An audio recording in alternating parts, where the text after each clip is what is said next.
morning. This is Pastor Ray Frank, Syracuse Wesleyan Church. Today is Monday, February the 10th. Well, Mel Gibson made a great movie called The Passion of Christ, which graphically depicts the suffering of Christ. One of the things to me that's intriguing about that movie is that, and maybe nobody else in the whole world knows this but me, but it could be the only movie that my father actually watched in a movie theater. He didn't want to get the DVD to bring it home because he was afraid it would be too graphic for my mom to watch. So he actually went to a theater. As far as I know, the only movie he ever went to see in a theater. I have a DVD copy of it myself, and I try to watch that movie once a year or so, usually during the Passion Week, the week leading up to Good Friday and then Easter, because I think it's important for us to have an awareness how terribly Jesus suffered for us. Yesterday's sermon at our church was out of 1 Peter chapter 3, and in verse 18, Peter has this to say. He says, "For Christ also suffered once for sins, the righteous for the unrighteous, to bring you to God. He was put to death in the body." Well, books have been written, movies have been made about the suffering of Christ, and I certainly don't think that I can adequately cover the subject in a few sermons or a Monday morning musing, but I do want to talk about it just a bit more this morning.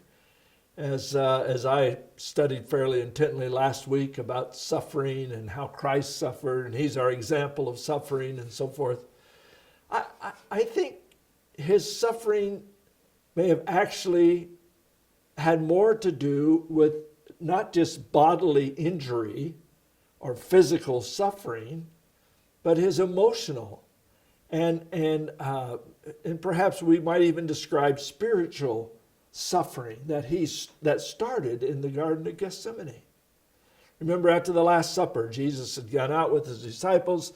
They crossed the Kidron Valley, went to this Garden of Gethsemane, and there Jesus asked his disciples if they could watch and pray, and he took James and Peter and John with him, and the Bible says going a little farther. My friend Brother Busby preached a sermon on that whole one phrase this one time. Jesus went a little further. But he took James and John and Peter with him, and he asked them to pray and to tarry with him. But they fell asleep. I mean, this was an agonizing time for Jesus. The Bible tells us that it was in such deep agony in his praying and crying out to God that his sweat became as drops of blood. That's agonizing.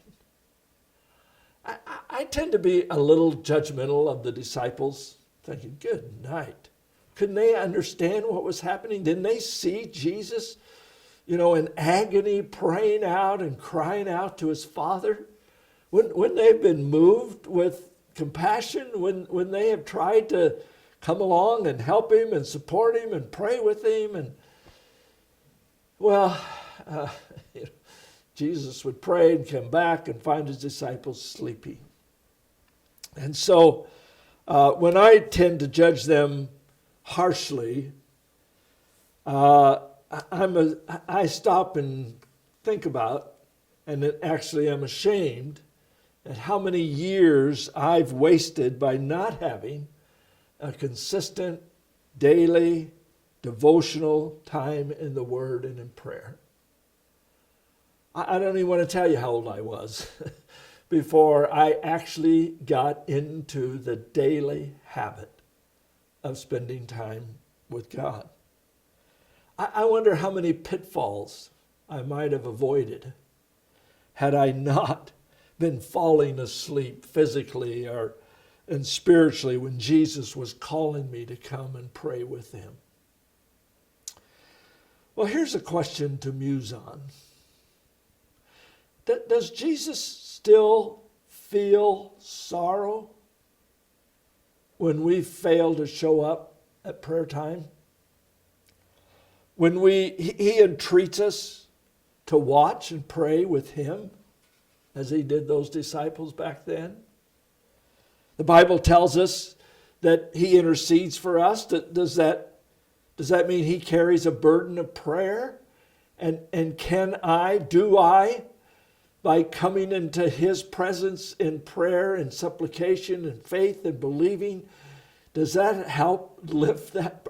I don't know. That's a little above my head in terms of theological understanding, but I do know this, that it changes my prayer life when I see it as a response to Jesus inviting me to come and pray with him. So as I'm praying for my loved ones, my children and grandchildren and family and close friends, I have this image that Jesus is praying and inviting me to pray with him about those needs. Well, it changed my prayer life, and I'm just asking, would you be counted as part of the group of followers after Jesus who will go with him a little farther into the place of prayer? God bless you. Have a great week.